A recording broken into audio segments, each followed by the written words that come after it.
Hello guys and welcome back to our channel, and in this video we are going to continue our chapter 3 with its exercise 3.5 and we are going to do its question 2। तो जैसा कि आपको ध्यान होगा last video में हमने जो method पढ़ा था उसके बेस्ड कुछ इक्वेशंस को सॉल्व करा था और इस वीडियो में हम कुछ वर्ड प्रॉब्लम्स को सॉल्व करेंगे। और मैंने आपको बताया भी है कि एग्ज़ाम में 99% चांस ये होता है कि वर्ड प्रॉब्लम्स आती है और 1% को चांस होता है कि वो इक्वेशन दे देते हैं। बाकी इक्वेशन कभी एग्जाम में नहीं आती, वर्ड प्रॉब्लम आती है इसके बेस्ड में। ओके तो इस मेथड को अच्छे से करना क्योंकि वर्ड प्रॉब्लम ज़रूर आएगी इस क्वेश्चन के बेस। और आज की वीडियो में हम कुछ 3 वर्ड प्रॉब्लम्स हैं एनसीईआरटी की, उसको सॉल्व करेंगे। बहुत मज़ा आएगा क्योंकि ये वर्ड प्रॉब्लम थोड़ी अलग टाइप की जो आपने पहले कभी नहीं करी है, मतलब थोड़ी अलग टाइप की डिफरेंट टाइप की क्वेश्चन है जिसको करने में मज़ा आएगा। और जो उसका फर्स्ट प्रॉब्लम है मैक्सिमम चांसेस में उसी टाइप की वर्ड प्रॉब्लम आती है। ओके तो बिना किसी देरी के शुरू करते हैं, लेट्स गो।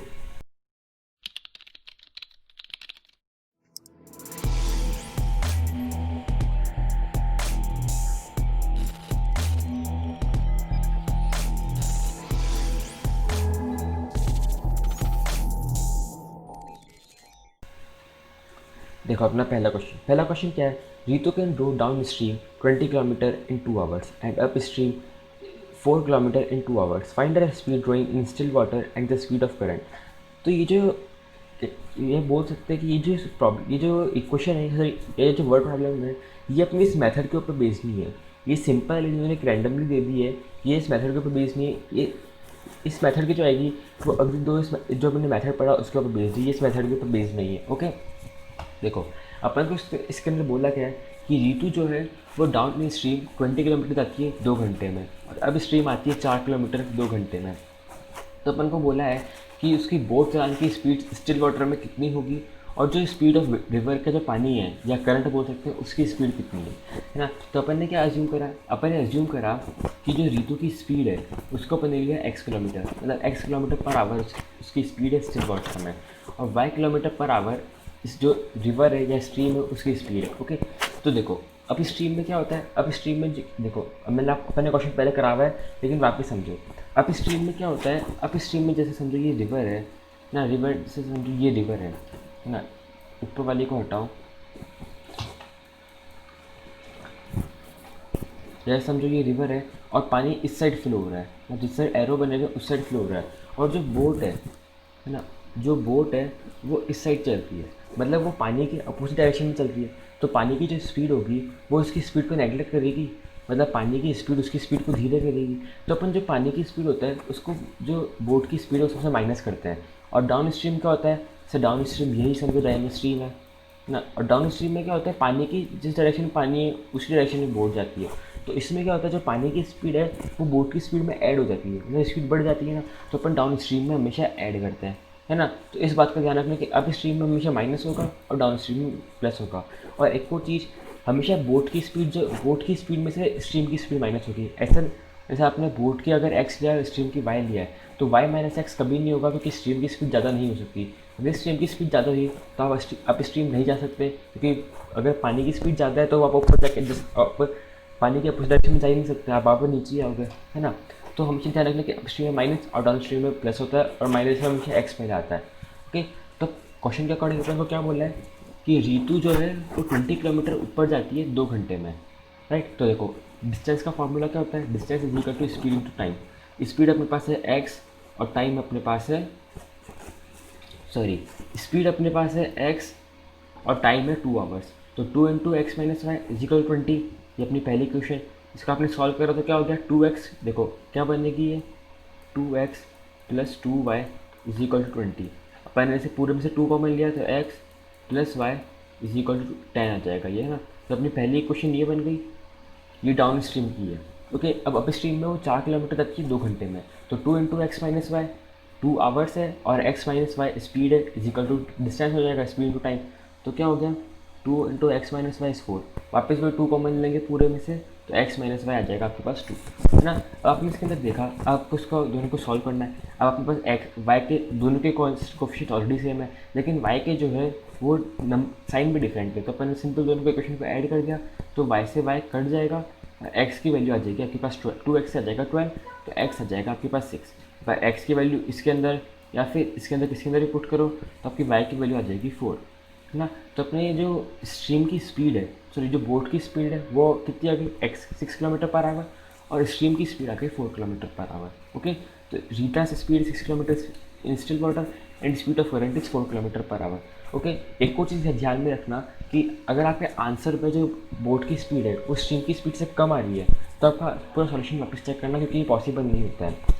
ओके, तो ये वाला आप आई होप आपको समझ आया होगा। अब देखते हैं इसका सेकंड पार्ट। सेकंड पार्ट में अपन को दे रखा है 2 women and 5 men can together finish an embroidery work in 4 days, while 3 men and 1 man can finish it in 3 days. Find time taken by 1 woman alone and also that 1 woman। है ना, देखो अपन को बोला है कि 2 मैन और 2 women और 5 man मिलके एक एम्ब्रॉयडरी वर्क को 4 दिन में ख़त्म करते हैं, बल्कि अगर 3 वुमेन हो और 6 मैन हो तो वो 3 दिन में फिनिश कर देंगे। तो अपन को निकालना है कि एक वुमेन को कितना टाइम लगेगा और एक मैन को कितना टाइम लगेगा। तो अपन ने ये जूम कर लिया कि वुमेन को फिनिश करने में एक्स डेज लगेंगे और मैन को फिनिश करने में वाई डेज लगेंगे, है ना। तो देखो work done by women in 1 day, एक दिन में देखो टोटल डेज उसका एक्स लगे, तो एक दिन में कितना हो जाएगा 1/x। और एक मैन को टोटल डेज वाई लगे, तो एक दिन में कितना हो जाएगा 1/y, है ना। ये सिर्फ एक मैन का है, ये एक वुमेन का है और ये एक मैन का है ना। देखो अकॉर्डिंग टू क्वेश्चन अपन को क्या दे रखा है कि अब देखो, अब इसको समझो। अब अपन को बोला है कि 2 वुमेन ना, 2 वुमेन और 5 मैन, तो 2 वुमेन का एक दिन का वर्क कितना होगा 2/x। 2 वुमेन का एक दिन का, देखो एक वुमेन का 1/x है तो 2 मैन का 2/x हो जाएगा, और वैसे ही 5 मैन का 5/y हो जाएगा, है ना। तो देखो अपन को क्या बोला है ना, ये सिर्फ एक दिन का वर्क है। फिर अपन को क्या बोला है कि अकॉर्डिंग टू क्वेश्चन उनको 4 दिन लगते हैं ना, 4 दिन में वो एक वर्क ख़त्म कर देते हैं। तो अपन क्या कर सकते हैं 4 × 2 आप इस 4 को इधर भी लिख सकते हो, यहाँ पे 1/4 आ जाएगा, इसको हटा दो, आप इससे कन्फ्यूज हो जाओगे ना, इन दोनों को हटा दो। देखो क्या होता है ये 2/x ना, 2/x और 5/y इनका 1 डे का वर्क है, और टोटल 4 दिन में ख़त्म करते हैं। तो एक दिन में कितना वर्क करा उन्होंने, देखो टोटल वर्क उन्होंने 4 दिन में करा है, तो एक दिन में कितना हो गया 1/4 उनका एक दिन का वर्क हो गया, है ना। तो ये एक दिन का, वुमेन का एक दिन का, मैन का एक दिन का कितना होगा टोटल एक डे का, तो 2/x plus 5/y is equal to 1/4। ये हो गई अपनी पहली क्वेश्चन। और दूसरी क्वेश्चन भी ऐसी बनेगी, दूसरी का बनेगी 3/x plus 6/y is equal to 1/3, है ना। अब इसके अंदर वही 1/x 1/y को एज्यूम करो और उसको सॉल्व करो। तो अपने 1/x को p एज्यूम करा, 1/y को q एज्यूम करा, तो अपनी क्वेश्चन क्या बन गई 2p plus 5p is equal to 4, और 4 को इधर पर मल्टीप्लाई में ले गए, तो क्या हो गया 8p plus 25 minus 1 is equal to 0। ऐसी दूसरी क्वेश्चन अपनी ये बन जाएगी। इसको अपने क्रॉस मल्टीप्लिकेशन से सॉल्व करा, तो अपनी p की वैल्यू क्या आ गई 1/18 और q की वैल्यू आ गई 1/16। तो x आ गया 18, y आ गया 36। ओके, एक कुछ चीज़ का ध्यान रखना कि इसमें p और q की वैल्यू जिस वैल्यू जो मतलब जो अज्यूम कर रहे हैं उनकी वैल्यू हमेशा फ्रैक्शन में आएगी, क्योंकि अगर वैल्यू फ्रैक्शन में नहीं आई तो सिर्फ ऐसे वाले क्वेश्चन में, क्योंकि अगर p की वैल्यू फ्रैक्शन में नहीं आई तो x और y की वैल्यू कभी डेज मतलब वैसे फ्रैक्शन में नहीं आ सकती, बहुत कम चांसेस होते हैं फ्रैक्शन में आने के। ओके, तो देखो x आगे मतलब जो x था मतलब एक मैन, देखो एक्स इसका था वुमेन का, मतलब एक वुमेन 18 डेज में ख़त्म करेगी और एक मैन 36 डेज में ख़त्म करेगा। ओके, तो ये अपना आंसर हो गया। Number of days taken by a women and a man to finish the work is 18 and 36 days. मतलब अगर सिर्फ एक वुमेन काम करेगी तो सिर्फ एक वुमेन काम करेगी तो 18 दिन लगेंगे, और एक मैन काम करेंगे 36 दिन लगेंगे। तो आई होप ये वाला भी आपको समझ आएगा। अब देखते हैं इसका थर्ड पार्ट, जो कि अपनी लास्ट वाला प्रॉब्लम है। तो क्वेश्चन थर्ड में अपन को क्या बोला है, देखो क्वेश्चन में अपन को बोला है कि Ruhi travels 300 kilometre to her home partially by train and partially by bus. She takes 4 hours if she travels 60 kilometer by train and remaining by the bus. If she travels 100 kilometer by train and remaining by bus, she take 10 minutes longer. Find the speed of the train and the bus separately. Okay, तो देखो अपन को बोला है कि पहले question समझो अच्छे से। अपन को इसमें बोला है कि रूही जो है वो अपने घर तक 300 किलोमीटर उसको ट्रैवल करना है ना, और 300 किलोमीटर वो आधा ट्रेन से करती है और आधा बस से करती है, मतलब फिक्स आधा नहीं, कुछ पार्ट ट्रेन से करती है और कुछ पार्ट बस से ट्रैवल करती है ना।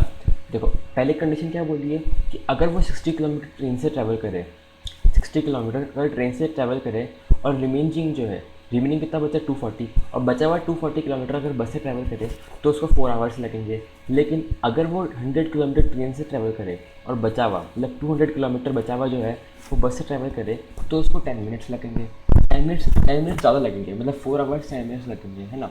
तो अपन को बताने की स्पीड, अपन को बस और ट्रेन की स्पीड बताने की, ट्रेन की स्पीड और बस की स्पीड क्या है। देखो अपन ने क्या अज्यूम करा, अपन ने अज्यूम करा कि ट्रेन की स्पीड u किलोमीटर है और बस की स्पीड v किलोमीटर है। आप एक्स वाई भी अज्यूम कर सकते हो। ओके, तो देखो as per now time taken क्या होता है, मतलब टाइम का फॉर्मूला क्या होता है, time taken is equal to distance upon speed, है ना। टी क्या होता है, डिस्टेंस अपॉन स्पीड।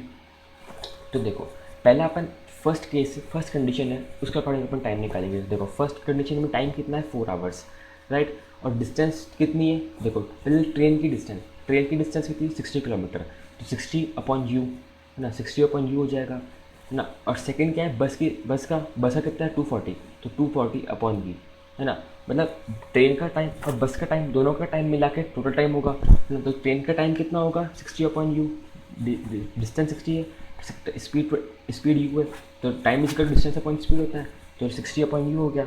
ऐसे ही बस का टाइम कितना होगा 240 अपॉन वी, है ना। तो दोनों को प्लस करेंगे तो टोटल 4 आवर्स आ जाएगा, ऐसे ही ना। लेकिन एक को ऐसे ही आ जाएगा। और एक को चीज़, है ना, अब देखो बात बताऊँगा। अब देखो सेकंड कंडीशन अपन को क्या दे रखी है कि if she travel 100 kilometre by train and remaining by bus, है ना। देखो 100 किलोमीटर, अब ट्रेन का टाइम कितना हो गया 100 बाई यू, और बचा हुआ कितना है 200 किलोमीटर, तो बस का टाइम कितना हो गया 200 बाई यू, है ना। देखो 100 बाई यू और 200 बाई यू।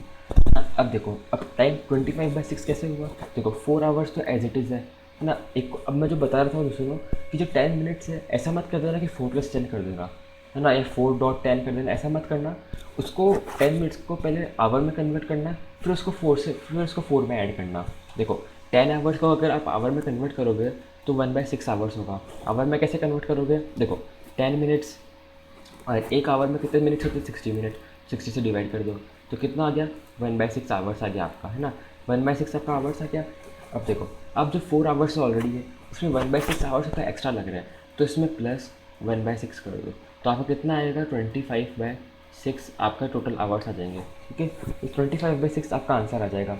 अब देखो ये आपके बल्कि दोनों इक्वेशंस, देखो अपन क्या 1/u और 1/v कॉमन है, तो 1/u को अपन ने p ले लिया और 1/v को अपन ने q ले लिया।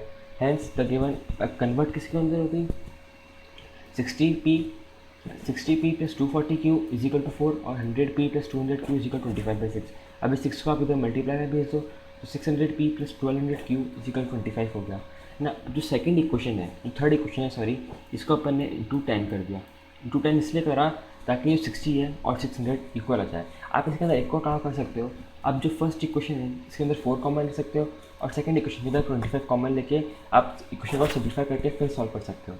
ओके, तो आपके पास क्या आ गया 1200q इज इक्वल टू 15 और q की वैल्यू क्या आ गई 1/80। q 1/80 आ गया, q की वैल्यू आपने किसी क्वेश्चन में पुट करी तो p आ गया 1/60। तो p क्या था 1/u, 1/u is equal to 1/60, तो u आ गया आपके पास 60 किलोमीटर और v आ जाएगा आपके पास 80 किलोमीटर। ओके, तो ट्रेन की स्पीड क्या हो गई 60 किलोमीटर और बस की स्पीड हो गई 80 किलोमीटर। अब ऐसे में कंफ्यूज मत होना कि ट्रेन की स्पीड कम कैसे होगी, बस की स्पीड ज़्यादा कैसे हो सकता है, नॉर्मली बात है स्पीड है कैसे भी हो सकती है ना, तो इस बात में कंफ्यूज मत होना। ओके, तो ट्रेन की स्पीड क्या हो गई 60 किलोमीटर और 80 किलोमीटर। तो आयो ये वाला भी आपको समझ आया होगा। तो इसी के साथ अपना चैप्टर जो है वो यहाँ पे फिनिश होता है। मुझे पता है कि इसके ऑप्शनल एक्सरसाइज भी बाकी है, बट ऑप्शन अपन अभी नहीं करेंगे, ऑप्शन अपन बाद में करेंगे क्योंकि वो इतनी ज़रूरी नहीं है, आगे के चैप्टर अपने ज़्यादा ज़रूरी है ना, तो अपन पहले उसको स्टार्ट करेंगे। ओके, तो आगे आपको ये वाला चैप्टर समझ आया होगा, चैप्टर में आपको मज़ा आया होगा कि चैप्टर तो हार्ड नहीं मज़ा का चैप्टर है। अगले वीडियो में अपन चैप्टर 4 जो कि क्वाड्रेटिक क्वेश्चन है वो स्टार्ट करेंगे, वो और भी इंटरेस्टिंग चैप्टर है, उसको अच्छे से करना। ओके, तो जाने से पहले please like the video, subscribe to the channel and share with your friends. Okay, so see in the next video, till then bye bye.